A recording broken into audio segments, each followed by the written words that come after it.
اللي كانت برضو الاول ب5 جنيه. يعني تقدري تجيبي القرنبيطه دي ب5 جنيه، كانت يعني قبل كده يعني. دلوقتي ما تقدريش تجيبها ب20 جنيه بالعافيه. يعني كان بيقول لي ب25، قلت له ليه يعني؟ ده صغيره جدا. قال لي الكبيره زي الصغيره، بس انا هاخد الكبيره اكبر منها شويه، يعني هعمل بها ايه؟ دي كبيره كمان علينا يعني. فالقرنبيط عشان تجيبيها بيضه زي ما انتم شايفين كده، وتكون العرق بتاعها راسها كده خضره وحلوه طازه يعني. لكن لو دبلانه تعرفي انها مش طازه. وتكون مكبسه جنب بعضها، ما تكونش من القرنبيط اللي هو الايه، تلاقيه الزهرات بتاعته مفرقه عن بعضها. لازم تجيبيها الزهرات بتاعته دي جنب بعضها كده مكبسه يعني. تمام. وبيضه حلوه زي الفل كده. ما تجيبيش القرنبيطه اللي تكون مصفره. اللي البيض بتاعها ده يكون مصفر، ما تبقاش حلوه. تمام. دي ب20 جنيه زي ما قلت لكم كده، يعني طبعا غاليه برضو جدا. لزوم القرنبيط طبعا اللي احنا هنعمله البيض. البيض برضو طبعا غالي جدا، عندنا الواحده ب5 جنيه البيضه. في الطبق بقى، يعني بتجيب الطبق ب125 130 جنيه كده، 135. يلا ربنا ييسر الحال برضو للجميع. بس انا بقول لكم برضو الفرق، يعني كنت عايزه اقول لكم انها اكله اقتصاديه، لكن ما بقاش في حاجه اقتصاديه بصراحه اليومين اللي احنا فيهم دول. معانا برضو راس توم كده عشان البدنجان والقرنبيط. معانا كمان فلفل حامي وبارد. تمام. يا ريت تعملي برضو فلفل يكون احمر، يعني فلفل بلدي بس احمر. البدنجان زي ما انتم شايفين كده، انا جايبه البدنجان يعتبر سعره كويس، بس برضو اغلى مما كنا بنجيبه. كان الاول الكيلو ب5 جنيه، ممكن تجيبي كيلو ونص ب5 جنيه، دلوقتي الكيلو ب10 جنيه بس. شايفين طازه وحلو جدا ازاي؟ جميل جدا. لزوم الاكله الاقتصاديه اللي احنا هنعملها النهارده اللي هي القرنبيط، ان انت تعملي جنبها شويه بدنجان كده وشويه بطاطس محمره. البطاطس عشان تجيبيها برضو دلوقتي اللي هي بتاعه التحمير، عندنا احنا ب25 جنيه الكيلو. فانا عندي بطاطس جوه بقى لسه هقشرها واعملها برضو معاكم، واعملها يعني. واللزوم القرنبيط زي ما قلنا الخضره والجرجير، الحاجات الخضراء يعني. خيار بقى مثلا، تعملي شويه سلطه كده. تمام. هنبدا مع بعض بقى نقطع البدنجان. ما تشيليش، ما تقطعوش كده، احنا بنشيله زي ما انت شايفه كده اهو. انا حبيت اعمل معاكم يعني حبه حاجات كده، بس طبعا هقليه. طبعا انا عندي فيديوهات كتير للبدنجان المتبل والقرنبيط كمان، بس انا حبيت اوريكم الحاجه يعني. شايفين تعمليه كده، وهغسله طبعا، مش عايزه افتحه الا لما اغسله. بتشيليها العلق بتاعه، يعني في ناس بتقطشها كده تقطعها، لكن عشان تسيبيها متماسكه وحلوه لازم تشيليها تشيل العلق الاخضر بتاعها كده بالراحه خالص. اهو كده تمام. ممكن كمان تعمليه من غير سكينه خالص عادي يعني. اهو اوريكم يعني سهل جدا. اهي بتشيليها كده. حتى ده البدنجان للحشو برده، ده الكيلو ب10 جنيه. اهي بتشيليها بكل سهوله، وتسيبيها كده بقى وتغسليه وتفتحيه، مثلا تشقها بالنص او تشقها 4/4 كده. تمام. هنبدأ بقى نقطع القرنبيطة مع بعض علشان نسلقها. انت ممكن تجيبيها، مش بقى انا حبيت اجيبها بالراس بتاعتها كده علشان ايه؟ اوريها لكم ان انت تجيبيها خضرة وطازة، ويكون العروق بتاعتها خضرة وحلوة كده. بس هو كان هيقطعها لي، ممكن يقطع لك الراس بتاعتها دي عادي. فاحنا هنقطعها مع بعض عادي كده بسكينة اهي، سهلة. شايفين بكل سهولة. احنا بقى من الفلاحين وعارفين الطرق الجميلة دي. هتبدأي بقى تنضفي القرنبيطة كده برضو بايديكي اهي. تشيل العروق الخضراء دي، سهله جدا جدا. القرنبيط ده برضو بيتخزن يا جماعه، يعني ممكن تاخديه سلقه بسيطه. خلي بالك بيبقى فيه ساعات موجود فيه حشرات كده، فتخلي بالك طبعا وانت بتنضفيه. اهو.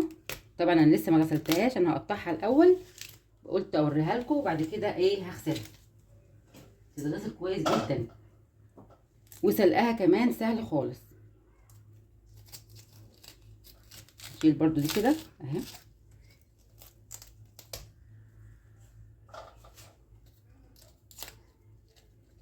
الناس اللي في الفلاحين عارفين الحاجات الجميله دي. يعني انا ما كنتش اتوقع صراحه ان القرنبيطه الصغيره دي توصل 20 جنيه يعني. حتى سالته قلت له عايزه كرومبا، قال لي 30 جنيه. قلت له لا بلاش، يعني اخد بدنجان احسن ب10 جنيه. يعني الكرومبا ب30 جنيه، ولسه هتجيبي بقى الرز وطماطم والحاجات دي كلها هتكلف جدا. بس ساعات بنجيبه برضو عادي يعني، بس غالي جدا يعني صراحه. الواحد مستغرب من الاسعار. ربنا يرحمنا برحمته يا رب. طبعا في كل الاماكن الاسعار مش زي بعضها. يعني في اماكن تلاقي الاسعار غاليه، وفي اماكن تلاقي الاسعار مظبوطه شويه. بس هو بصراحه كله التجار طبعا، ومفيش رقابه. يعني لو في رقابه مش هيعملوا كده. بتقطعي بقى الزهرات بتاعتها كده. فكل واحد بيتعامل بقى، كل واحد وضميره يعني. محدش بيعذر الناس، يعني هي اللي مظلومه في الموضوع ده كله، الشعب. فربنا يرحمنا برحمته. بتقطعي بقى كده الزهرات كده مع بعضها. لو لقيتها كبيره شويه هنقطعها نصين، بس انا بتفرغيها الاول واحده جنب واحده اهي. زي ما انتم شايفين تقطيعه سهل جدا، بس خلي بالك عشان ما يتفرفتش منك. تمام اهو كده. انا طبعا هسلقه زي ما هو كده يعني الحجم ده، بس هقطع بقى الواحده نصين لانها كبيره شويه ما شاء الله يعني. فانا بس قلت اقطعه معاكم. القرنبيط ده ليه كذا طريقه، بيتعمل حاجات كتير جدا، صواني وبيتعمل باللحمه كمان مقلوبه، بيتعمل اكلات كتير. النهارده انا هقليه بس طبعا زي ما قلت لكم كده في فيديوهات عندي كتير لطريقه القرنبيط المقلي، فانتوا هتدخلوا عليها لو عايزين تعرفوا الطريقه من اولها.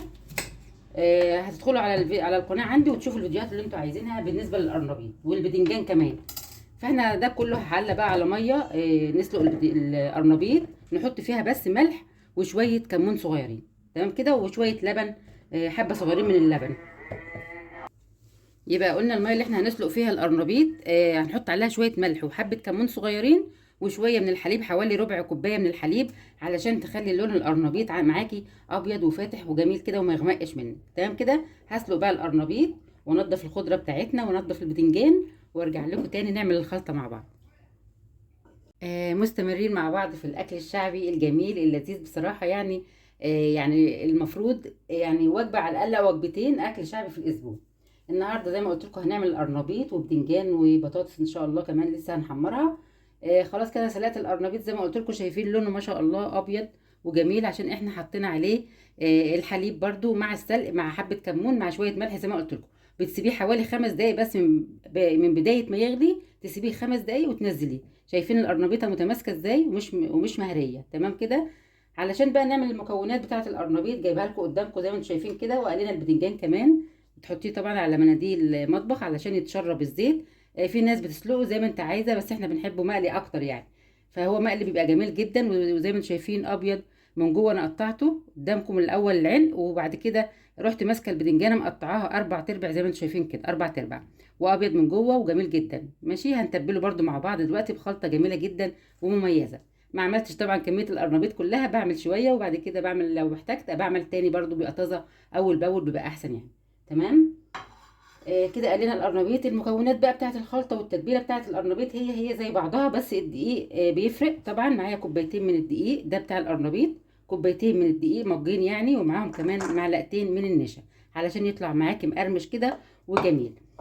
فرمنا برضو التوم مع الفلفل الاخضر، لسه هنحط عليه فلفل احمر شطه برضو للي بيحب يعني على حسب الرغبه. لو عايزاه عليه شطه حط شطه، مش عايزه عليه شطه يبقى كده اكتفي بيه الفلفل الاخضر والثوم وخلاص. تمام كده. معانا بقى كمان كمون اساسي طبعا في التتبيله بتاعت ده وده، ما بزودش في البهارات خالص، هو الكمون والكزبره وحبه كركم صغيرين علشان يدوا لون حلو للقرنبيط. ومعانا كمان ملح وفلفل اسمر علشان زفاره البيض لازم نحط فلفل اسمر. تمام كده. معانا بقى الخضره اللي انا قلت لكم عليها، ده شبت وكزبره. اللي بيحب شبت وكزبره يحط بس شبت وكزبره. انا هضيف كمان شويه من البقدونس. تمام. معانا هنحتاج طبعا الليمون اساسي في البدنجان اساسي، ومعانا شويه ميه، وهنحتاج كمان شويه من البيكنج باودر هنضيفهم على الخلطه. هنبدا بقى نعمل الخلطه مع بعض. قبل ما نعمل الخلطه برضو طبعا شايفين قطع القرنبيط كبيره، مش معقول ان احنا هنقليها كده بحالها، هتبقى كبيره جدا. فانا عشان كده قلت لكم نسلقه عشان ما يتهريش معانا. طبعا اللي بيطلع معاك وانت بتقطعي القرنبيط قطع صغيره وردات جميله كده بتسيبيها زي ما هي مش بتعملي فيها حاجه. لكن دي طبعا بنقسمها نصين كده اهي او 3 على حسب ما انت عايزه الحجم. شايفين عشان هي مستويه كويس يعني هي مستويه كده نص سوا، ما اتفرفتتش معايا ولا اتكسرت ولا اي حاجه خالص. اهي طالعه متماسكه وجميله جدا. عايزه تقطعيها بقى شرايح كده زي البانيه براحتك، بس انا بنحب نسيبها كده. تمام. يعني شايفين سهله جدا ازاي اهي. ممكن نقطع دي 3، لو كبيره قوي قطع. شايفه بقطعها بكل سهوله اهي. تمام. واللي بيتفرفت ده هنعمله قطع بانيه كمان صغير كده اهي. فاحنا قطعناها كذا قطعه تبقى قطع صغيره وحلوه برضو. شايفين البنات طبعا اللي لسه بادئين حياتهم يعني الزوجيه، الحاجه قدامكم سهله جدا وبسيطه وما فيهاش اي افتكاسات، حلوه جدا جدا يعني وسهله، وهتقدروا تعملوا كل حاجه وهتبقوا استاذه مطبخ باذن الله اهي كده. شايفين القطع جميله جدا جدا جدا. اقطع معاك واحده تانية، القطع الكبيره. طبعا لو القرنبيطه كبيره عليكم مثلا هتشيلي مثلا منها شويه في الفريزر وتعمليهم مره تانية. اهي كده قطعه، ودي نقسمها برضو كده، يعني فنني كده وانت بتقطعيها عشان ما تتفرفتش منك. تمام كده تمام. هنبدأ بقى نعمل الخلطة، حبيت اوريكم بس الخطوة اللي انت تقطعي ازاي.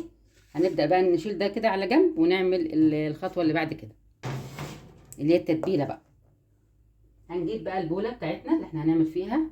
انا معانا 5 حبات من البيض. البيض ده يعني صغير، الحجم صغير.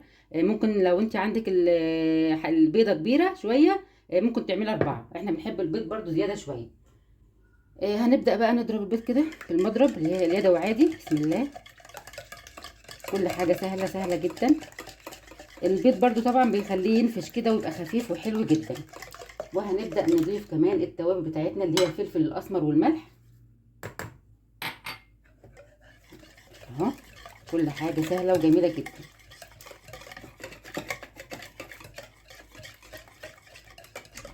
وهنضيف كمان اللي هو الفلفل الكركم شوية صغيرين عشان ما يبقاش أصفر قوي، وكمون وكزبرة.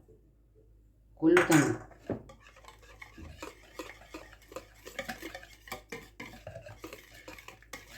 كل حاجة قدامكم سهلة جدا، هي كل الإضافات بتحط على بعضها اهي. هبدأ برضو اخد شوية من الايه، معلقة كده صغيرة اللي انا حاطة بها الكركم مش مشكلة. هناخد شوية من التوم والفلفل، ده معلهوش ملح خالص لسه احنا حطينا الملح. هناخد ايه حبة منه كده حوالي معلقة، وهنخلي الباقي طبعا للبدنجان. وطبعا في ناس بقى ما بتحبش عندنا القرنبيط، فهعمل لهم كبد وقوانص كده محمرة، بحط شوية توم برضو. تمام كده. كله تمام. كل واحد هياكل الحاجه ان شاء الله اللي بيحبها. يعني الكبد والقوانص دي انا بشيلها لما بجيب فراخ. بشيل الكبد والقوانص اجمعهم مع بعض وبعملهم وجبه بتبقى جميله جدا جدا يعني. هبدا بقى اضيف الدقيق شويه بشويه. الدقيق ده هحط عليه النشا، احنا هنحتاجهم كلهم. معلقتين من النشا ومجين من الدقيق. وابدا بقى اعمل ايه الخليط كده مع بعضه اهو. واضيف شويه بشويه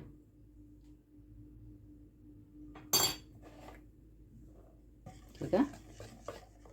هنضيف برضو ميه، معانا في ميه اهو.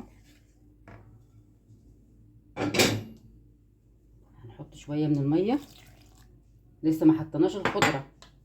تمام كده. بس نعمل الخليط ده الاول. قلبي كويس جدا عشان ما يبقاش فيه اي تكتلات معانا اهي. سهل سهل سهل جدا جدا. شايفين اللون اصلا لونه جميل جدا والريحه خطيره. نضيف شويه ميه كمان عشان احنا مش عايزين السمك بتاعه، عايزين كمان نضيف ايه زي ما قلنا حوالي. انا معايا ده برضو كان شويه باقيين من البيكنج باودر.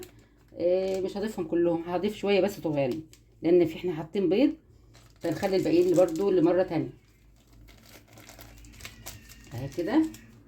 ونقلب حوالي يعني نص معلقه صغيره او 3/4 معلقه يعني كده. يلا معلش. العجينه تقيله شويه على المضرب، نخفف بشويه ميه صغيرين. نعمل كده بالراحه عشان ما يتكسرش معانا بقى. ده بسم الله ما شاء الله. كله تمام. هنبدا بقى نضيف برضو الخضره دي، كزبره وشبت. الخضره بتبقى جميله جدا، يعني مثلا اللي ما بيحبش بقى الخضره ياكل الخضره لوحدها كده، يضيفها على المحشي بيكترها ويضيفها على القرنبيط والحاجات دي كلها، فهتستفادي بيها برضو. الريحه بقى مش عايزه اقول لكم يا جماعه، الريحه جميله جدا جدا. شايفين اللون كمان لون حلو قوي. او احنا عايزينها طبعا سميكه شويه علشان تمسك على القرنبيط واحنا بنقليه. حبيت اعمل معاكم الخلطه، انا هقليه طبعا انا علشان انتوا ايه يعني قليته معاكم قبل كده. القلي سهل جدا، يعني بتضيفي شويه زيت غزير شويه، وبعدين بنحط القرنبيط في قلب الخلطه دي وتحطها في قلب الزيت لما يقدح. تمام كده. نخفيها كمان بشويه ميه صغيرين. لو لقيتيها بقى محتاجه ملح نحط لها ملح. بس هي دي خلاص الخلطه بتاعه القرنبيط الجميل اللي احنا هنعمله مع بعض النهارده. كده تمام قوي. شايفين الخلطه دي الجميله دي اهي.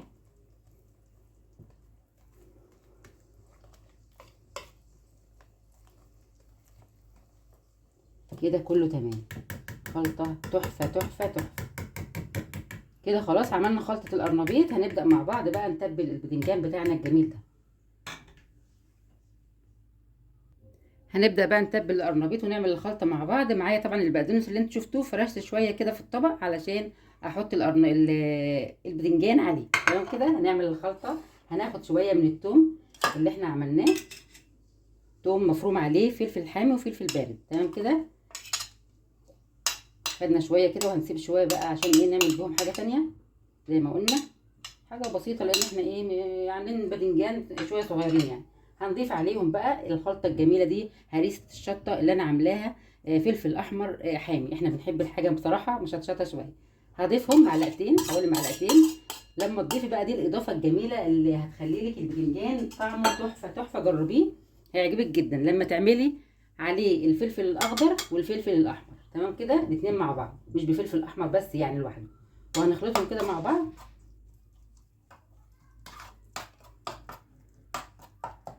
ده فلفل مش مشكله، فلفل ما اتضربش كويس معاها. هنضيف كمان معلقه من الملح، معلقه ونص كده من الملح مع الخليط اللي انتوا شايفينه ده كده. نقلب برضو. كل ما تضيفي حاجه كده تقلبي الخلطه كده مع بعضها، ريحتها خطيره. هنضيف كمان شويه من الكمون، حوالي معلقه برضو من الكمون زي ما انتوا شايفين كده. كله تمام. نقلب. كمون بيدي ريحه جميله جدا. ونبدا بقى نعصر على الخلطه. الخلطه دي على فكره ممكن تعمليها وتشيليها في الثلاجه في علبه او حاجه، تعملي منها على طول تتبيله الايه، تتبيله السمك وتتبيله البرنجان. معانا الليمون، صراحه الليمون كبير شويه بس حلو فيه ميه يعني. هنبدا بقى نعصر ليمونتين كده ولا حاجه، تعصريه وتصفيه من البذر. تمام كده. معانا المصفى اهي. شايفين الميه بتاعت الليمون اصلا ما شاء الله. الليمون الكبير ده بصراحه بيبقى جميل جدا، بيبقى فيه ميه، كله ميه يعني، غير ما تجيبيه الصغنون قوي ده بيبقى ناشف. فانت حاولي تجيبيه، بس طبعا عشان الفول وكده لازم تجيبي الليمون الصغير شويه اهو كده.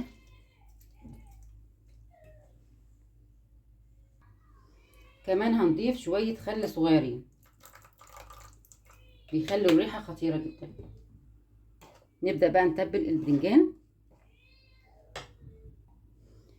قشر الليمون ده انا ما برموهوش، بجمعه مع بعض كده وعينه في الفريزر، وان شاء الله هنعمل مع بعض فيه بيه وصفات جميله جدا. تمام كده. هنتبل بقى البدنجان كده بالمعلقه في كل بدنجانه كده شويه، ونحطها فين على البقدونس. تمام كده.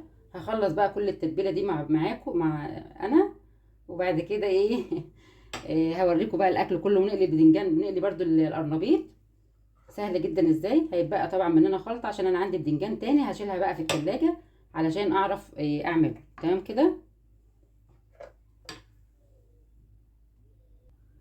كده خلاص طبق البدنجان زي ما انتم شايفين القمر الجميل ده خلاص كده ما شاء الله. هنزوق بقى نزود الجمال جمال ونزوق بشويه بقدونس. تمام كده اهو ما شاء الله يعني.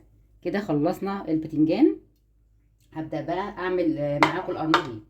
نقليه طبعا، هوريكم برده ازاي تعمليه في الخلطه علشان تبقى كل حاجه انا وريتها لكم برده قبل ما ابدا اقليه. تمام. هنجيب بقى قطعه من القرنبيط اهي اللي احنا عملناها مع بعض، ونحطها ونعملها في الخليط اللي احنا عملناه كده. يعني لازم يعني تبقى كلها في قلب الخليط ده اهي كده بس، وتشيليها وتحطها في الزيت على طول. تمام. حبيت اوريها لكم برده. هروح بقى اقلي القرنبيط وارجع لكم تاني. زي ما انتم شايفين بكده خلصنا الوصفات بتاعتنا اللي احنا عملناها النهارده. انا قليت طبعا القرنبيط قليته قبل كده معاكم، وبتقلي في الزيت عادي خالص مش عايز يعني اي حاجه، ما فيهوش اي صعوبه يعني. وزي ما انتم شايفين كده مقرمش اهو، وطري من جوه، مقرمش من بره وطري من جوه، والشكل واللون تحفه جدا بنص معلقه الكركم اللي احنا حاطيناه. جربي الكركم، مديله طعم جميل جدا ولون حلو جدا زي ما انتم شايفين ذهبي كده وجميل. تمام كده. عملنا كمان مع بعض البطاطس، برضو حمرت شويه بطاطس محمره صوابع. ممكن تعملي بطاطس مهروسه براحتك برضو. الجرجير برضو معانا، غسلنا شويه جرجير تغسليه كويس جدا، وقطعنا شويه جزر، لو في خيار كمان تحطي برضو. الخضروات جميله جدا مع الاكلات الشعبيه دي. والليمون المخلل زي ما انتم شايفين مخللاه قبل كده معاكم، وطبق البتنجان الجميل معانا زي ما انتم شايفين كده، تحفه تحفه وريحته خطيره. تمام كده. بتزوقي بقى الطبق بشويه جزر ليمون عشان يبقى الاكل شكله حلو كده ويفتح النفس.